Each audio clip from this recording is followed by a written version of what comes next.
राजधानी रायपुर से लगे सेज बहार में एक अजीबोगरीब और बेहद चिंताजनक शिक्षा व्यवस्था देखने को मिल रही है। यहां शासकीय हायर सेकेंडरी स्कूल पिछले 10 साल से बिना भवन के संचालित हो रहा है।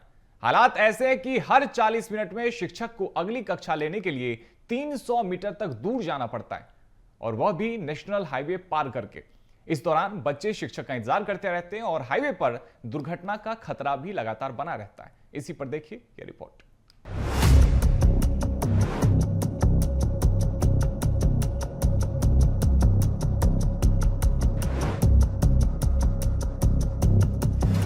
'छत्तीसगढ़ में शिक्षा व्यवस्था को बेहतर बनाने के दावे तो बहुत किए जाते हैं, लेकिन हकीकत रायपुर के सेज बहार स्थित शासकीय उच्चतर माध्यमिक विद्यालय की तस्वीर बयां करती है। यहाँ कक्षा 9वीं और 11वीं एक भवन में, जबकि 10वीं और 12वीं दूसरे भवन में संचालित होती है। अब यदि 11वीं के फिजिक्स शिक्षक को 12वीं कक्षा में पढ़ाने जाना है तो उन्हें नेशनल हाईवे क्रॉस कर 300 मीटर दूर दूसरे भवन तक जाना पड़ता है।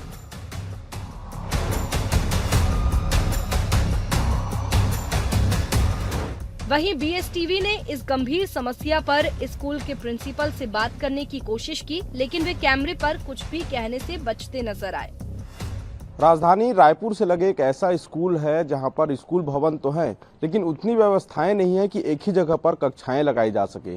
9वीं 10वीं और 11वीं 12वीं में पढ़ने वाले छात्र जो हैं अलग अलग कक्षाओं में बैठते हैं, लेकिन कुछ क्लास यहां से करीब 250 से 300 मीटर दूर पर ये कक्षाएं लगती हैं, जिसके चलते ये टीचर्स जो हैं वो यहाँ जो है कुछ देर पढ़ाते हैं और उसके बाद उन्हें पढ़ाने के लिए फिर से दूसरे जगह पर, दूसरे बिल्डिंग पर जाना पड़ता है। देखिए कि ये रायपुर के सेजबहार में स्थित शासकीय उच्चतर माध्यमिक शाला है, जहां पर 9वीं 10वीं और 11वीं 12वीं के छात्र बैठते हैं, लेकिन जो बोर्ड क्लास है उन्हें स्कूल के मुख्य भवन पर जो है संचालित होता है, और जो अन्य क्लास है 9वीं और 11वीं के, वो यहाँ से करीब 300 मीटर दूर दूसरे बिल्डिंग पर संचालित हो रहा है। राजधानी रायपुर के पास के ही स्कूल में यदि इस तरह की अव्यवस्थाएं हैं तो कहीं ना कहीं शिक्षा पर भी उसका एक बड़ा प्रभाव पड़ता है। हम सरपंच हैं, उनसे सीधे बातचीत करेंगे। आप लोग जनप्रतिनिधि हैं, इस मुद्दे को कब आप लोगों ने उठाया? क्या शासन प्रशासन को पत्र लिखा और क्यों स्थिति बननी पड़ी? क्योंकि बिल्डिंग तो काफी बड़ी है। हम लोग पहले भी बता चुके हैं और लेटर भी जारी कर चुके हैं।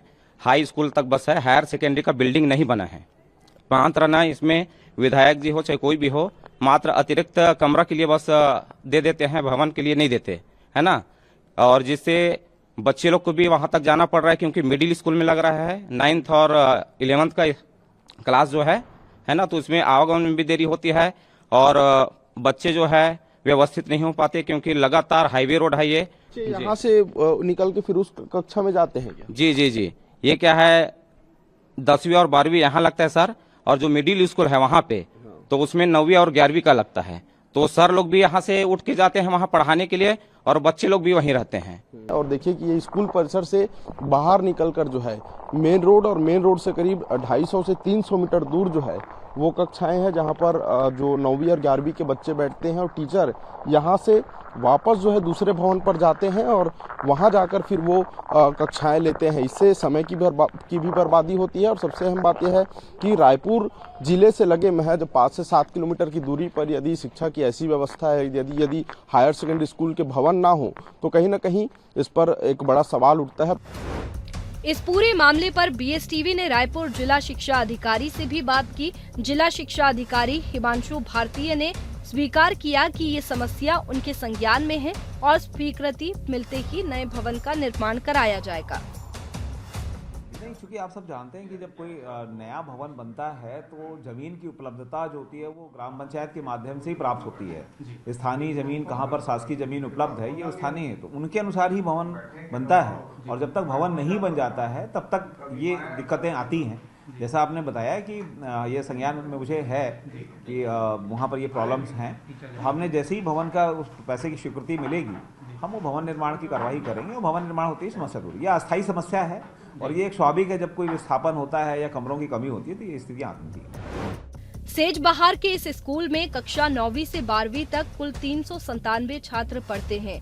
एक ही कैंपस में जगह की भारी कमी के कारण 10वीं के 81 छात्र और 12वीं के 101 छात्र को बैठने और पढ़ने तक के लिए पर्याप्त स्थान नहीं मिल पाता है। दूसरे भवन तक सफर करने में शिक्षकों का समय तो बर्बाद होता ही है, साथ ही उनकी शारीरिक क्षमता और बच्चों की पढ़ाई पर भी सीधा असर पड़ रहा है। अब सवाल ये है कि भवन निर्माण के लिए स्वीकृति कब मिलेगी और कब इस स्कूल की सभी कक्षाएं एक ही स्थान पर संचालित हो पाएंगी। BSTV के लिए रायपुर से अविनाश चंद्रवंशी की रिपोर्ट।